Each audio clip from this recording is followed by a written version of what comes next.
அனைவருக்கும் வணக்கம். Welcome to Salem Suja's kitchen. இன்றைக்கி ஒரு ஜெல்லி பார்க்கலாம். டெசர்ட்டு அகர் வச்சு செஞ்சுருக்கேன். சைனா கிராஸ்ன்னு சொல்லுவாங்களே, அதில் பேரனுக்காக செஞ்சது. கொஞ்சம் ஹெல்த்தியாக இருக்கட்டும்னு சொல்லி பீட்ரூட்டும் கேரட்டும் போட்டு ஃபுட் கலரிங் எதுவுமே செய்யாமல், அதில் யூஸ் பண்ணாமல் ரெட் கலருக்கு பீட்ரூட்டும் ஆரஞ்சு கலருக்கு கேரட்டும் போட்டிருக்கேன். சின்னதாக 2 பீட்ரூட்டு தோல் சீவி வாஷ் பண்ணிவிட்டு சின்னதாக கட் பண்ணி எடுத்து வச்சுருக்கேன். அதே மாதிரி கேரட்டும் தோல் சீவி வாஷ் பண்ணிவிட்டு சின்னதாக கட் பண்ணி எடுத்து வச்சுருக்கேன். இப்போது அந்த பீட்ரூட்டு இதில் சேர்த்திருக்கேன். குக்கரில் 250 ml ஒரு டம்ளர் 250 ml அதில் தண்ணி ஊற்றி குக்கரில் 4 விசில் வச்சு ஆஃப் பண்ண போகிறேன். அதே மாதிரி இன்னொரு குக்கரில் கேரட் போட்டிருக்கேன். அதே மாதிரி 250 ml போட்டிருக்கேன். தண்ணி மூடி 4 விசில் வச்சு ஆஃப் பண்ண போகிறேன். இது நல்லா விசில் செட்டில் ஆகிட்டு நல்லா ஆறணும். காய் நல்லா வெந்துருச்சு. ஃபுட் கலரிங் நம்ம எப்படி தான் ஃபுட் கலரிங்காகவே இருந்தாலும் குழந்தைங்களுக்கு கொடுக்கும்போது முடிஞ்ச வரைக்கும் அந்த ஃபுட் கலரிங்லாம் சேர்க்காம நேச்சுரல் கலர்ஸில் செய்கிறது நல்லது. இப்போது ஆற வைக்கிறதுக்காக இந்த பீட்ரூட்டையும் கேரட்டையும் தனியாக எடுத்து ஒரு பாத்திரத்தில் போட்டுட்டு நல்லா ஆற வச்சுட்டு அந்த தண்ணியவே யூஸ் பண்ணி மிக்சியில் போட்டு நல்லா அரைச்சிட்டு இது மாதிரி வடிகட்டி எடுத்திருக்கேன். சின்ன வடிகட்டியில் சரி வரல, அதனால் பெரிய வடிகட்டி வச்சு நல்லா அரைச்சிட்டு வந்த கேரட்டையும் பீட்ரூட்டையும் தனித்தனியாக கொஞ்சமாக ஒரு 1/4 டம்ளருக்கும் கம்மியாக தண்ணி கொஞ்சம் எக்ஸ்ட்ரா ஆட் பண்ணியிருக்கேன். ரொம்ப கெட்டியாக இருந்ததுனால இது கொதிக்குது. ஒரு பக்கம் கொதிக்கட்டும். அகர் ஒரு பேக்கெட்டில் சைனா கிராஸ்ன்னு இருக்கும் பாருங்கள். இது ஒரு பேக்கெட்டில் 10 கிராம் அளவுக்கு தான் இருக்கும்.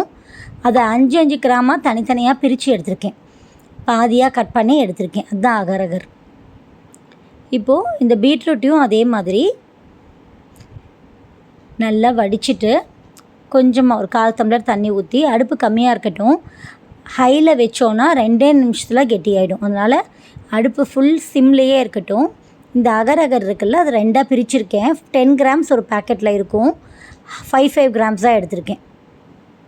சின்னதாக பிச்சு போட்டு கேரட்டில் கலவையில் ஒரு பகுதியும் பீட்ரூட் கலவையில் ஒரு பகுதியும் சேர்த்திருக்கேன். 5 கிராம்ஸ் அளவுக்கு. 5 கிராம்ஸ் அகருக்கு 250 ml தண்ணி. ஃபுட் கலரிங் சேர்க்குறீங்கன்னா டைரெக்டாக இப்படியே தண்ணி ஊற்றி அகரை போட்டு அதுலேயே கொஞ்சமாக ஃபுட் கலரிங் போட்டு மிக்ஸ் பண்ணிக்கலாம். நான் பீட்ரூட்டும் கேரட்டும் போட்டதுனால இது மாதிரி பண்ணுறேன்.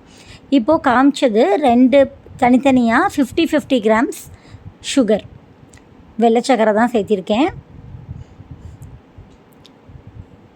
50 கிராம் சர்க்கரை சேர்த்து இதுவும் அடுப்பு கம்மியாக வச்சு அப்படியே கொதிக்கட்டும். ஒரு 2-3 நிமிஷத்துலையே கொஞ்சம் கெட்டியாயிடும். கொஞ்சம் அந்த சர்க்கரை கரைஞ்சால் போதும். இந்த பாகுபதமோ கெட்டியாக அல்வா மாதிரி வரணுமோ அப்படியெல்லாம் எதுவுமே இல்லை. அகர் போட்டுட்டு அகர் கரைஞ்சதும் சர்க்கரை போடணும்.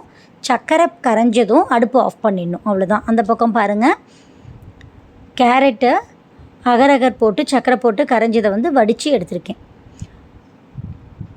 அதை ஒரு பாத்திரத்தில் வடிச்சிட்டேன். இது மாதிரி உடனே அதை வடித்த உடனே ஒரு தட்டில் அதை ஊற்றிடணும். உடனே செட் ஆகிடும். அதனால் தட்டில் நம்ம எண்ணெயோ நெய்யோ எதுவும் தடவை தேவையில்லை. அந்த தட்டில் அப்படியே ஊற்றி ஒரு ஓரமாக வச்சுருக்கேன். அதே மாதிரி பீட்ரூட்டும் சர்க்கரை கரைஞ்சதும் வடிச்சிட்டு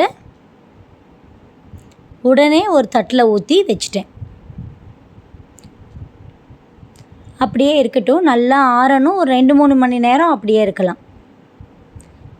நல்லா ஆறினதும் சூப்பராக ஜெல்லி ரெடி ஆகிடும். இது மாதிரி அதை நம்ம கட் பண்ணாலே ஈஸியாக கட் ஆகி வந்துடும். கட் பண்ணி இது மாதிரி செஞ்சு கொடுக்கலாம். இது மாதிரி செஞ்சு கொடுத்திங்கன்னா அகர் குழந்தைங்களுக்கும் பெரியவங்களுக்குமே ரம்ஜான் அப்போ நோன்பு திறக்கும்போது கூட இந்த அகர் வச்சு இந்த ஜெல்லி மாதிரி செஞ்சு கொடுப்பாங்கன்னு கேள்விப்பட்டிருக்கேன். ட்ரை பண்ணி பாருங்கள். தேங்க்யூ.